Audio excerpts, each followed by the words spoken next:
Hi, this is Giri, and I'm at Alstom Grid in Redmond, Washington. This is Module 3 of 3 regarding operating the electric power grid. Module 3 will talk about synchrophasors and phasor measurement units, or PMUs.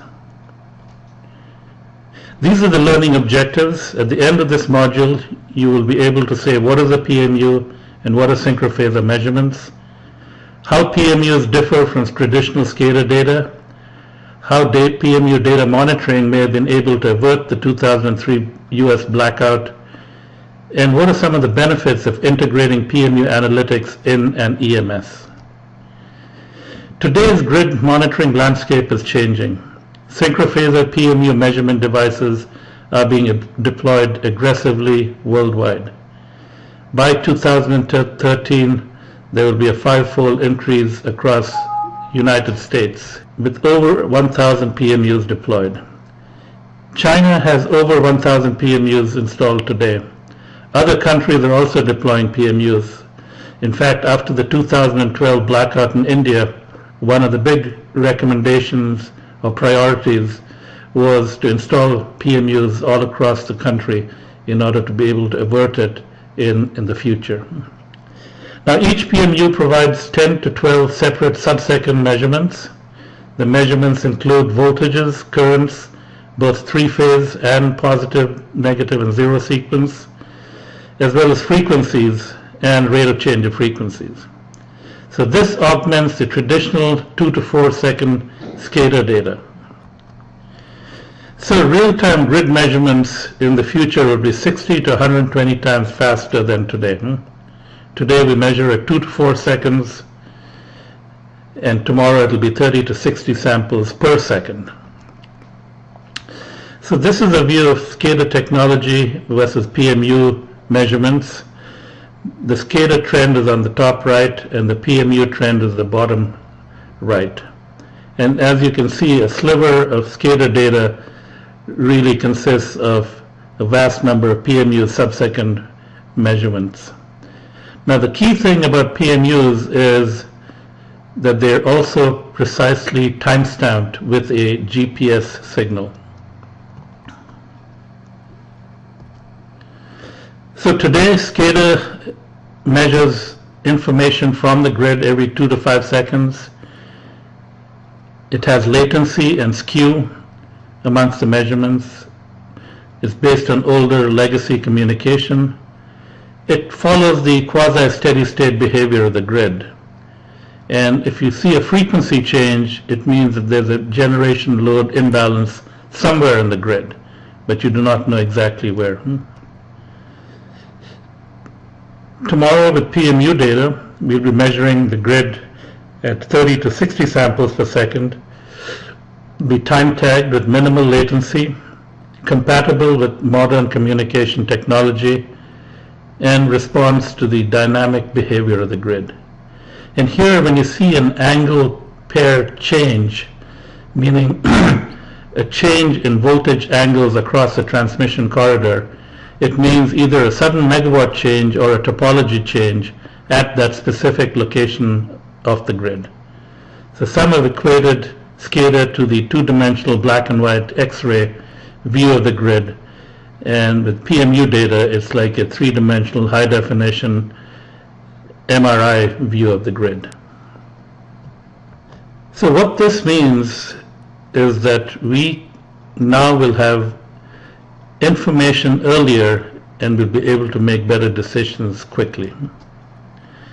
Now, this is a view of North America, and with the Department of Energy stimulus grants, the Smart Grid Investment Grants, which were awarded in 2009, it's going to accelerate the deployment of PMUs all across North America.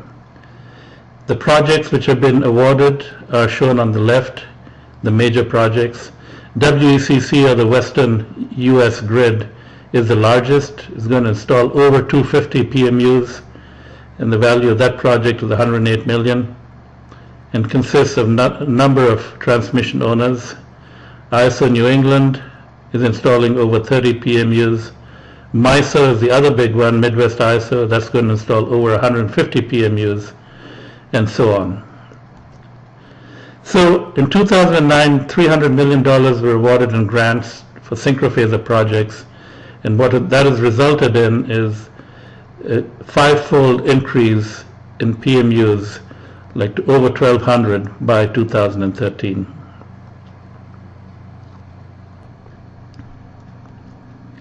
So this is what the North American landscape will look like in the near future. Each blue dot is a PMU location, and like I said, each PMU provides 10 to 12 measurements at 30 to 60 samples per second. And the little yellow stars are the phasor data concentrators, which is where the PMU data is received and then disseminated to control centers. So as PMUs grow relative to SCADA, for the first time in history, we're going to see a time-synchronized snapshot of grid conditions at a sub-second rate. This is unprecedented. Okay, what we have here is the EMS control center with its traditional EMS applications on the left and the new Synchrophasor applications on the right. The traditional EMS applications are based on a network model, meaning you have to model the grid and all its components at the transmission level, and the analytics are based on that model. On the right, you have the Synchrophasor measurement-based analytics, which are driven purely off the Synchrophasor measurements. The nice thing is they do not need a model. So this is another view of how the EMS applications are going to evolve.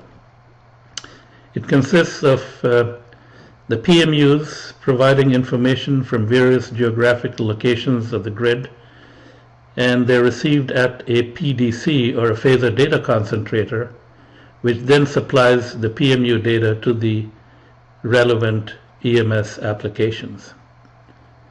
In the middle, we have the traditional EMS applications, which have existed for many decades, which runs off a network model. And on the right, we have the DSA, or Dynamic Security Assessment applications, which assesses the grid stability, voltage, small signal, and transient. And these have been introduced more recently into the control center in an online environment, and they're very computationally intensive.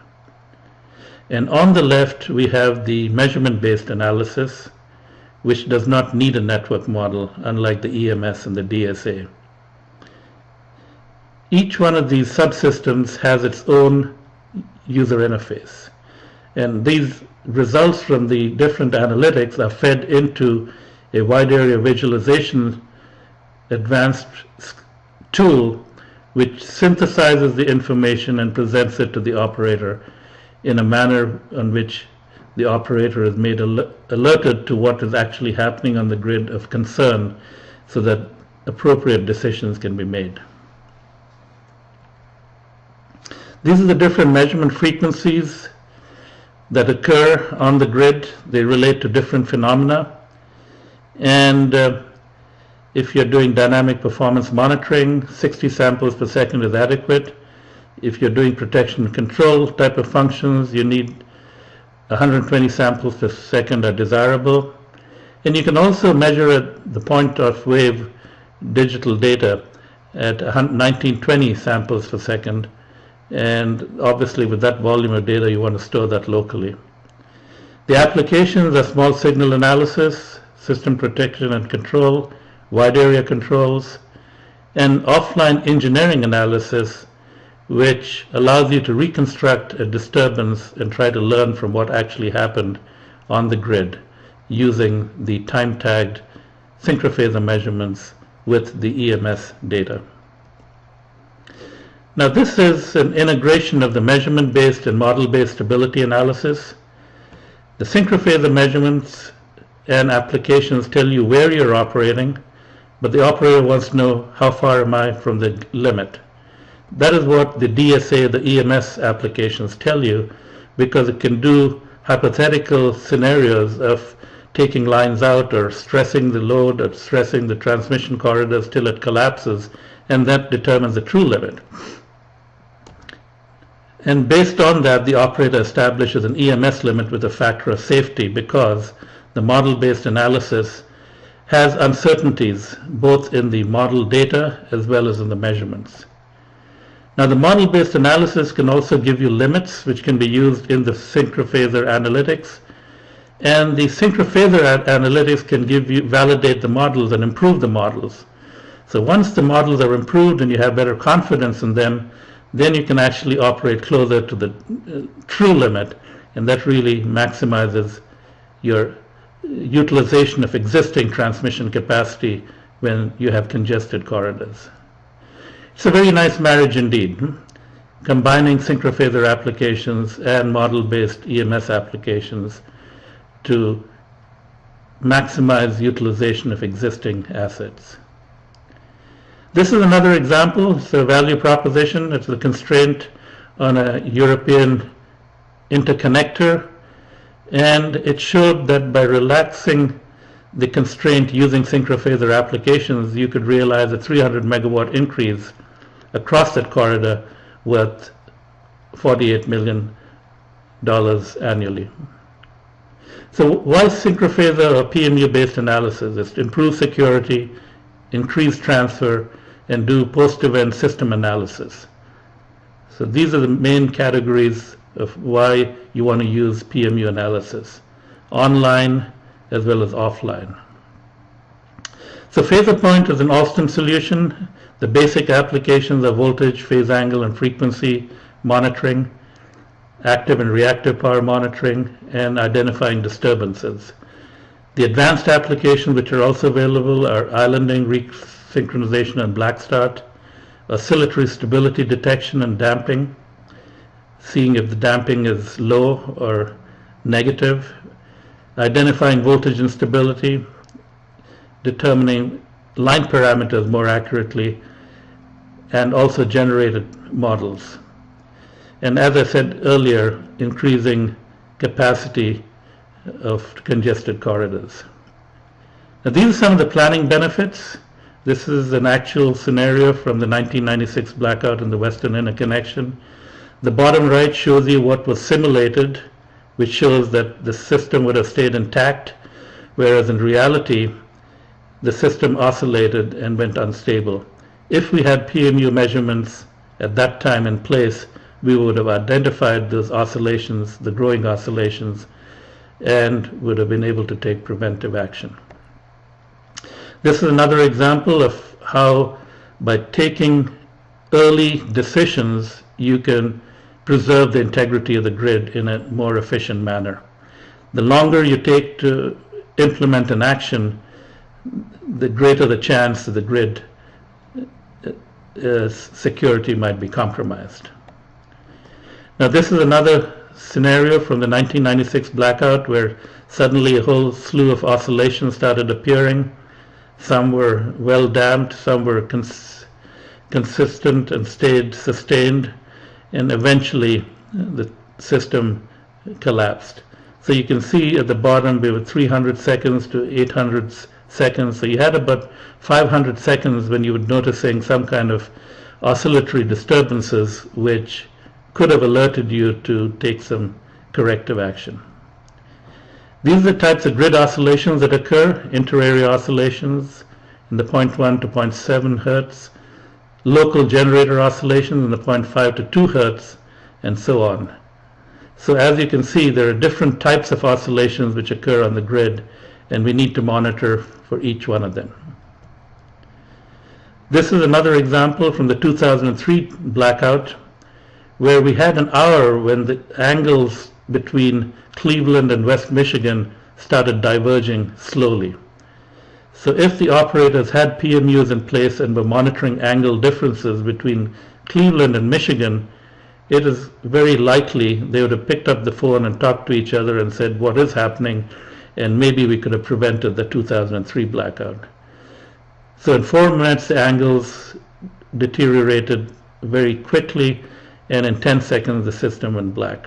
So you can see at the bottom of the scale, It was at 1505 when we started seeing the diverging angles, and it was 1610 when the system blacked out.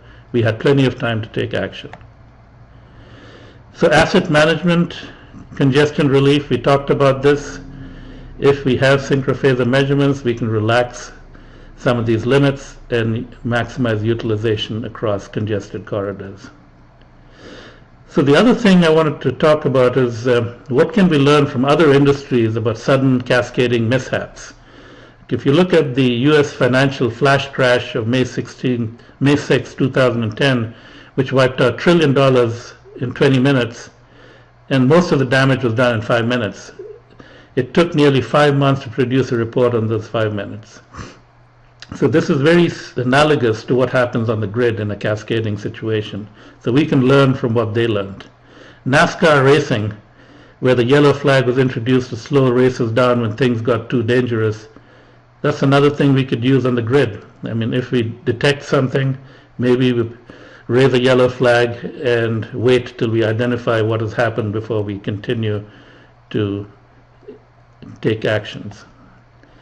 Small signal oscillation visualization. I mean, this is, like I said, the advanced visualization tool, which shows you regions which are oscillating against each other and which oscillations are poorly damped. Voltage stability assessment, it identifies which areas in the grid are prone to voltage instability, and it also shows you control recommendations from the model-based applications. Now this is a view of all the Synchrophasor solutions that have been implemented worldwide with our partner Symetrics, which is now part of Alstom. And you can see that we have a wide variety of operationally deployed tools at control centers. These are Synchrophasor solutions at an EMS. So some of the Synchrophasor solutions, considerations, and challenges. Synchrophasor measurements are growing rapidly worldwide. They need to be scalable to accommodate future growth because new relays are enhanced with GPSs, and digital fault recorders also can give you PMU information. It's problem solving, not just wide area monitoring. WAMS is wide area monitoring. So we want to be able to provide actionable information, not just monitoring what's happening on the grid. And this requires a buy-in from all stakeholders in the utility, EMS, operations, protection and control, and executives. So we see this as the next generation of the energy management system. So people ask, I have a fully functional EMS, tell me why do I need a WAMS-Phasorpoint solution? It provides observability of the grid beyond your SCADA system. So disturbances, oscillations, islanding, which your SCADA system cannot detect. It detects undamped grid oscillations that may lead to a blackout. It monitors diverging voltage angles that may lead to a blackout. Monitors low voltage regions and reactive margins to prevent instability. Maximizes megawatt capacity. Immediate online replay of a recent disturbance. And much faster forensic post-event analysis. And also detection of island conditions in the grid and how to assist in resynchronization. So it acts like a synchrocheck relay for the grid. We also have application of synchrophasors for distribution systems. And this is an emerging nascent area where in the distribution system in North America, which are typically unbalanced, PMU data is very valuable since it measures all three phases, A, B, and C. So it can detect the unbalanced conditions, improve line rating, help with islanding detection, and also to be able to be combined with renewable resources to mitigate their impact on the transmission grid. So a practical implementation of synchrophasors at an EMS control center. This is a specifications set which came from the Department of Energy stimulus projects, which tells you all the different things that the PMU analytics should provide and the visualization. And this is what has been implemented at Pacific Gas and Electric with some Alstom solutions. It consists of PMU applications, grid stability applications, EMS applications, and a visualization and alarming platform. So this is what the Pacific Gas and Electric system at San Ramon has implemented. It's a proof of concept which will move into the production environment in the next few years. It consists of a fully dual redundant system and with substations providing PMU data. So this is a quick overview of the Synchrophasor benefits for smarter grid operations. As you can see, it improves state estimator solutions. We talked about the synergies of integrating the analytics and a variety of other benefits, as you can see here. Now, how do you measure whether the grid is performing better? So these are some of the key sort of metrics which are used in the industry to identify whether the grid is being managed better or not. So this is what we will be using as we deploy Synchrophasors to determine, are we really benefiting by managing the grid in a more effective and efficient manner. So SciFi, SciD, and CAID are the typical tools, and also the other metrics, as you can see here, are what are used to determine, have I really improved grid management with Synchrophasors. So with that, that's the end of Module 3, and I thank you all for listening.